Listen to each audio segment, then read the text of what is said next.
Welcome to another Fusion Patrol video podcast. I'm Eugene. This is Michelle. That's James. And we're here to talk about the latest Doctor Who two-part episode from Series 9. That's Under the Lake and Before the Flood with Peter Capaldi as the Doctor.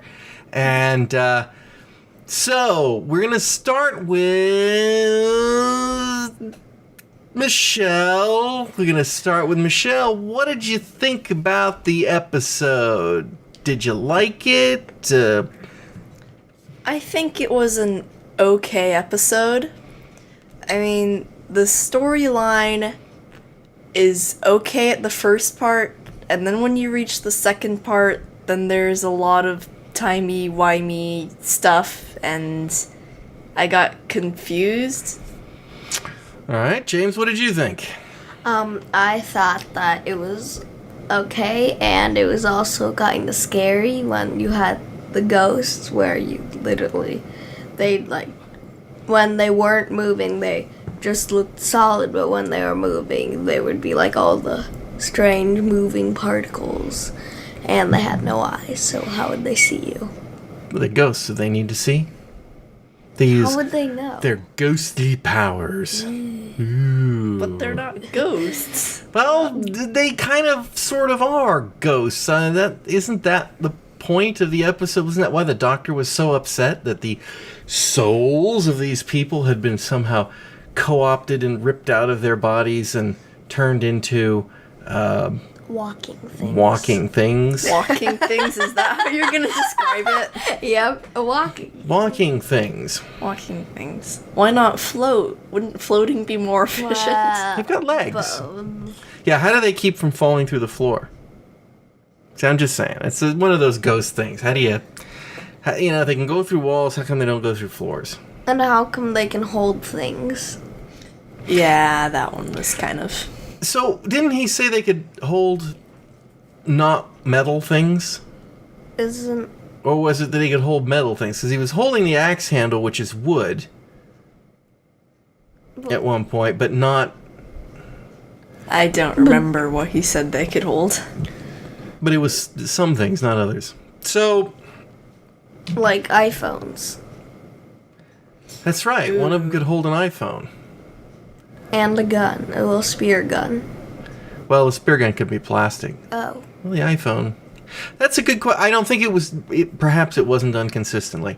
So, the first part of the episode took place on the Cage, which was the underwater base going for oil. Let's just talk about that section of the story a little bit. Michelle, you said that you thought that was pretty good. What was the part of it that kept you interested in it?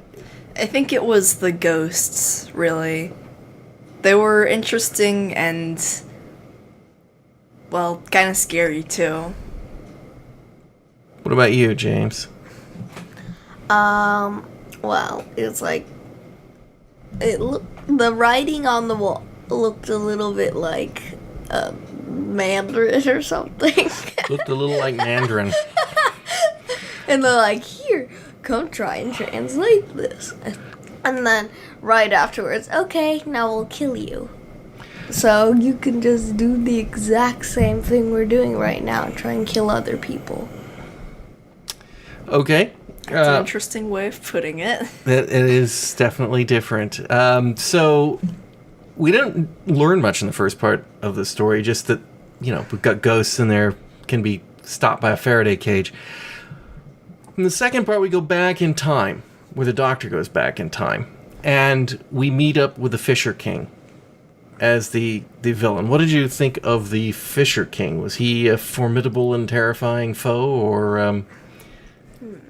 Well, yeah, kind of. It's like, if you hadn't even seen him before, didn't know what he was, and then he walks up behind you, you'd probably be terrified. Boo. What do you think? Well, we didn't get to see much of him, really. But the costume was pretty scary. And I'm with James. If he just came up behind you, you'd probably be very, very, very scared. So you wouldn't necessarily think it was a 1980s Doctor Who costume? No. I mean, it wobbled a bit there in a couple places. And it was, What? That's What? wobble? you didn't notice that? No. Oh, there you go. Well, then they got that one past you. And I think really the key of this episode was the bootstrap paradox, which they conveniently stopped the middle of the narrative at the beginning of episode 2 to explain. Let's start with that. What did you think of the idea of them breaking the story just to have the Doctor give you a little lesson in time paradoxes? Yes, James? I couldn't tell whether you were waving your hand or you were getting ready to scratch your fleas again. Okay, what I thought about it was because it's like a 45-minute show, and they didn't have enough storyline to fit it into the entire show, so they added little sections. Filler, you're saying. It's like half of Blake Seven's stories. Yeah, okay. Michelle? I think that they probably should have put it in there because I know I would be a lot more confused about the bootstrap paradox if that wasn't there. I mean, I'm still confused, but I know I'd be a lot more confused if he didn't have that. And of course, the bootstrap paradox in the episode is the fact that the Doctor went back in time to stop whatever was going to kill the people in the cage, but it turns out that it looks like he died, but he didn't really die. He faked his death, but the only way he could have faked his death is if he had known that he was going to die so that he would know to fake it. So how did he know in the first place whether he was going to do the whole... Is that good storytelling? I mean, is that the right way to tell a story? Is to kind of cop out and just go, well, that's just the way it is. That's what a bootstrap paradox is. I think it was fine, as long as they don't keep doing that in every episode, which I don't think they will. Hopefully. All right, so then let's put one more to you. It may have been mentioned that one of my few criticisms about the previous episode of Doctor Who was that Davros was very, very clever. And we saw that Davros was being clever. And the Doctor was also even more clever, but we did not see the Doctor being clever. Did you notice that in this episode, the Doctor bumbles around looking at things and kind of, this, that, and the other, and then suddenly everything is resolved at the end because he did something clever off screen? Again, it's as if we don't find out the solution until he tells us, oh yeah, I've just done something very clever and that's why we're here, and we don't see it. I mean, did you see it coming? Because I didn't see it coming. I mean, I knew he wasn't going to be dead, and obviously he was in the casket, but that's just what you expect from Doctor Who. But again, it's like he's just running around and talking, and all we get is he tells the Fisher King, I'm going to do something about this. And then it's done. It's over. Any thoughts on that? Did you notice it? Not really. No? No.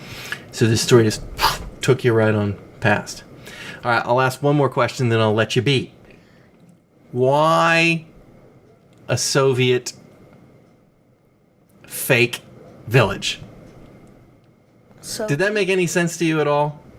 No. what does a Soviet mean? Okay, so see, I was thinking that might be the right answer that I was going to get here, is that the Soviet Union was basically Russia and a bunch of other countries that were together as one evil empire, as some people might have said, and that for many years, all TV shows in the United States, the bad guys were always the Russians, who were the Soviets, and but that's kind of gone away. Now it's the Russians for other reasons, but they go back to an abandoned town in, I think it's supposed to be Scotland, and the town itself is decked out with all the Russian stuff, which is the Soviet era propaganda stuff, and nothing comes of that.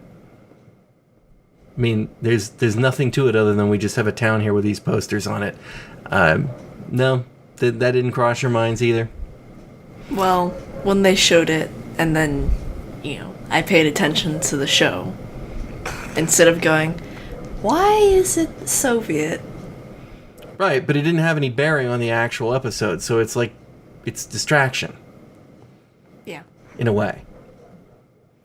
Okay, finally, the Tivolians? Didn't you just say finally on the I did say finally list? say things, but that's okay. What Because about our favorite parts? I thought you had already told me your favorite part. What was your favorite part? My favorite part was when the doctor blew up the dam and then... Did the doctor blow up the dam? Who put that bomb there? Was it the doctor or was it the other guy? The other guy? It was probably the doctor. Again, we never saw it. We don't know who put the bomb there. Or the bomb just randomly grew legs and walked across. Well, I don't think the it's dam that, and but then that's blew my up. point. We didn't see anything about Well, how but the plan was executed. We saw them wandering around talking about, I don't know what to do, and people are going to die. You never actually saw them solve the problem. But to put the bomb there, the doctor wouldn't have known to go into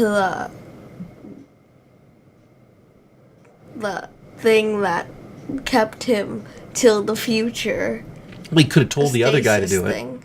He could have told the other guy to put it there, whose name I don't remember. But I mean, there's a whole lot of execution that didn't get shown in the episode, and just mostly exposition going at the end. Still, my favorite part was when he blew up the dam and then the Fisher King was there and 4 drops of water.